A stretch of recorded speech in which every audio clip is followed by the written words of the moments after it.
ডেজার্টের মধ্যে সবচেয়ে আকর্ষণীয় ডেজার্ট মনে হয় এই মালাই জর্দাটাই। আর খেতেও কিন্তু অনেক বেশি মজার। এখানে আমি ফার্স্ট এই মালাইটা বানিয়ে নিচ্ছিলাম লিকুইড দুধের সাথে, বেশি করে গুঁড়া দুধ আর একটু কনডেন্স মিল্ক দিয়ে। এটা হচ্ছে আমি মালাই তৈরি করে নিয়েছি। আর এখানে নিয়েছি হাফ কাপ পরিমাণে গুঁড়া দুধের সাথে 2 চা চামচ ময়দা, 1 চিমটি বেকিং সোডা আর হচ্ছে ঘি। এটা ভালো করে মিশিয়ে নিয়েছিলাম।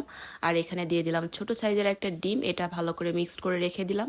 আর এদিকে শিরা বানিয়ে নিচ্ছিলাম 1 কাপ চিনির সাথে আরও 1 কাপ পানি দিয়ে শিরা বানিয়ে নিয়েছি। আর এদিকে মিষ্টিগুলো আমি ছোট আকারে এটা ভেজে সরাসরি শিরায় দিয়ে দিচ্ছিলাম। আর এই মিষ্টিটা হচ্ছে আমি ডেকোরেশনের জন্য রেখেছি।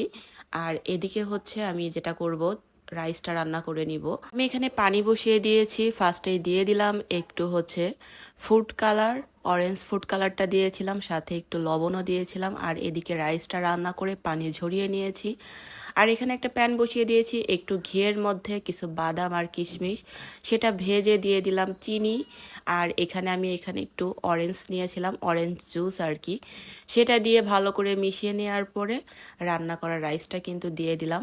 তবে এখানে হচ্ছে আমি একটু মশলা দিতে ভুলে গিয়েছিলাম, গরম মশলা। যাই হোক, চাইলে আপনারা দিয়ে নিতে পারেন।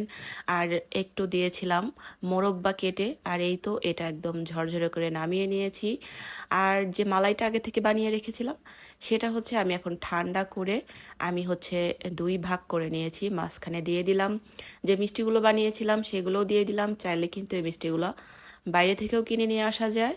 আর এই তো উপরে আরও 1 ভাগ দিয়ে দিলাম আর কি। আর এই তো পছন্দ মতো সাজিয়ে নিলেই কিন্তু হয়ে যাচ্ছে সুস্বাদু সেই মালাই জর্দাটা। আমার কাছে কিন্তু খুবই খুবই ভালো লাগে। আর এই তো বসে বসে আমি খাচ্ছিলাম। তবে আমার এই মিষ্টিগুলো আদনান আদিবা খেতে বেশি পছন্দ করেছে, এই যে বেবি সুইট যে মিষ্টিগুলো বানিয়েছি এগুলো আর কি।